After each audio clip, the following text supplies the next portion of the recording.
E aí, tudo bem com você, pessoal? Boa noite. Aqui é Reginaldo Santos e hoje a gente vai continuar a leitura do livro Uma Vida com Propósitos. É uma série de leitura que a gente está fazendo para que a gente possa ouvir um conteúdo que agregue valor à nossa vida e nos mude para melhor. Show de bola? Bora lá?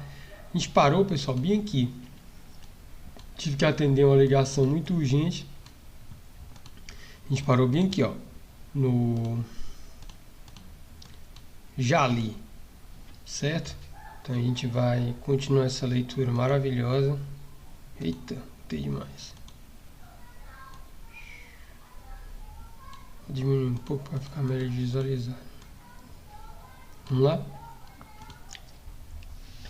Já li muitos livros que sugerem formas de descobrir o propósito de minha vida. Todos poderiam ser classificados como livros de autoajuda, pois abordam o assunto a partir de um ponto de vista egocêntrico. Livros de autoajuda, até mesmo os cristãos, normalmente propõem as mesmas etapas previsíveis para achar o propósito para a vida. Dê valores. Dê valores. Estabeleça metas. Defina em que você é bom. Aspire grandes objetivos. Vá à luta. Seja disciplinado. Acredite em si mesmo. Envolva outras pessoas. Não desista. Aqui você vê, são coisas que a gente já faz. É lógico que alguns fazem com mais intensidade do que outros e outros fazem bem melhor do que outros. Mas nós fazemos. Mas o ser humano não tem cumprido o seu propósito de existência perfeitamente por fazer essas coisas, né? Então daí você tira que há algo mais que a gente precisa fazer. É lógico que essas recomendações frequentemente levam a grandes êxitos. Pode-se, em geral, ser bem-sucedido ao buscar uma meta, se houver concentração para o fim proposto. Para ser bem-sucedido e cumprir o propósito para a sua vida são coisas absolutas.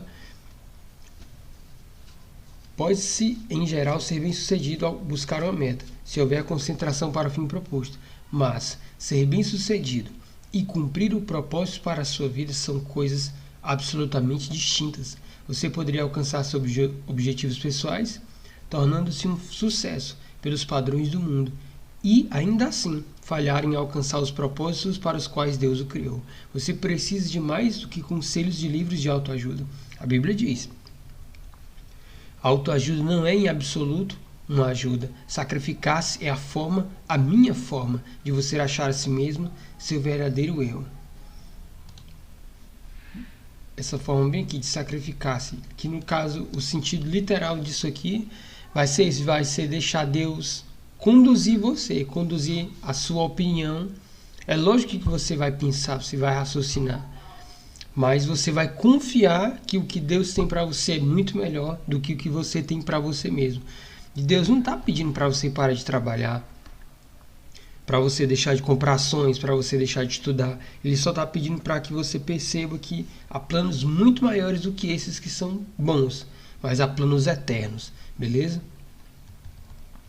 Este não é um livro de autoajuda. Não ensina a achar a carreira correta, a realizar seus sonhos, ou a plantar, ou a planejar. Vou diminuir um pouquinho. Ou a planejar a sua vida. Não ensina a encaixar mais atividades em uma agenda lotada. Na verdade, ele ensinará a fazer menos na vida, ao se concentrar no que mais importa. Ele o ajudará a se tornar o que Deus pretendia fazer de você ao criá-lo. Então, como descobrir o propósito para o qual você foi criado? Que pergunta, hein? Como descobrir? Como é que é a forma que a gente faz isso?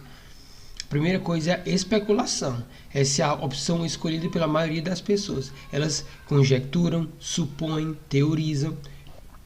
Quando as pessoas dizem, eu sempre pensei que a vida fosse, querem dizer, esse é o melhor palpite que eu posso dar. Por milhares de anos, filósofos brilhantes discutiram e ponderaram sobre o significado da vida. A filosofia é um tema importante e tem sua utilidade, mas quando se trata de determinar o propósito da vida, mesmo o mais sábio dos filósofos está apenas supondo. Dr. Moorhead, ou Hugh Moorhead, professor de filosofia na Northern Illinois University, escreveu certa vez para 250 dos mais conhecidos filósofos, cientistas e intelectuais do mundo, perguntando qual o significado ou o sentido da vida? Que pergunta, hein, cara? Que pergunta. Beleza?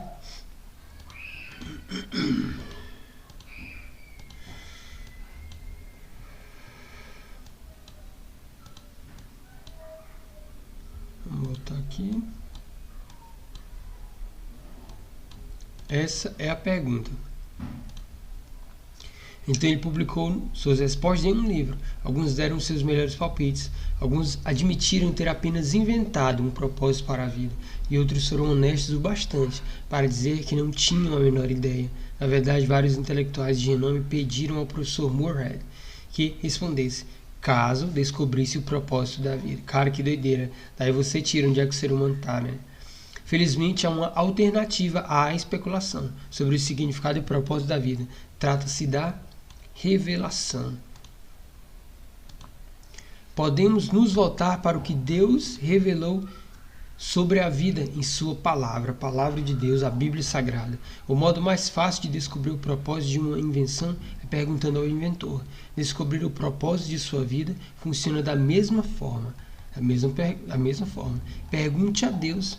Você já experimentou isso? Já? Perguntar para Deus? Né? Você já se chegou a essa pessoa? Ou você está caçando sozinho com as suas próprias forças? Deus não nos deixou às cegas para ficarmos nos questionando e conjecturando. Ele claramente revelou ao longo da Bíblia seus 5 propósitos para a nossa vida. É o nosso manual do proprietário, que explica por que estamos vivos, como a vida funciona, explica o porquê, como a vida funciona e o que evitar e o que esperar do futuro. Ela explica o que nenhum livro de autoajuda ou de filosofia pode saber. A Bíblia diz: a sabedoria de Deus trata profundamente de seus propósitos, não sendo sua mensagem recente, e sim a mais antiga, que Deus determinou como a forma de aflorar o melhor de si em nós. Amém? Isso aqui não era para ser um ponto de interrogação, mas beleza, vamos lá. Deus não é apenas o ponto de partida de nossa vida, é a fonte de nossa vida, beleza? Ele é a fonte. Ele é a fonte. Ele é a fonte. Para descobrir o propósito para a sua vida, volte-se para a palavra de Deus e não para a sabedoria do mundo. Você deve edificar sua vida sobre verdades eternas e não sobre psicologia popular, histórias inspiradoras e estímulos para alcançar o sucesso. A Bíblia diz: é em Cristo que descobrimos quem somos e o propósito de nossa vida, muito antes de termos ouvido falar de Cristo e de termos erguido nossas esperanças. Ele já tinha seus olhos sobre nós, já havia planejado para nós uma vida gloriosa, parte do projeto global que Ele está elaborando para tudo e para todos. Esse versículo nos dá 3 descobertas a respeito de nosso propósito. Bora ver? Você descobre a sua identidade e propósito através de um relacionamento. Cara, grava essa palavra aí, ó. Grava essa palavra aí, relacionamento com Jesus Cristo. Se você não tem esse relacionamento, explicarei mais adiante como iniciá-lo. Deus já pensava a seu respeito muito antes de você pensar a respeito dele. O propósito determinado por ele para a sua vida é anterior à sua concepção. Ele planejou isso antes que você existisse, sem a sua contribuição. Você pode escolher sua carreira, seu cônjuge, seus passatempos e muitas outras partes da sua vida, mas não pode escolher o seu propósito. O propósito da sua vida cabe em um outro propósito muito maior e cósmico que Deus planejou para a eternidade. É disso que trata esse livro, beleza? Não é só a questão de você estar vivo, mas é a questão de você viver esse propósito para o qual você foi criado. Andrei Bitov, um romancista russo, cresceu sob um regime comunista e ateu, que infelizmente imperava naquela época lá do socialismo, da SRR, e havia muitas pessoas que se diziam, se afirmavam como ateu. Vamos lá. Mas Deus chamou sua atenção em um dia lúgubre.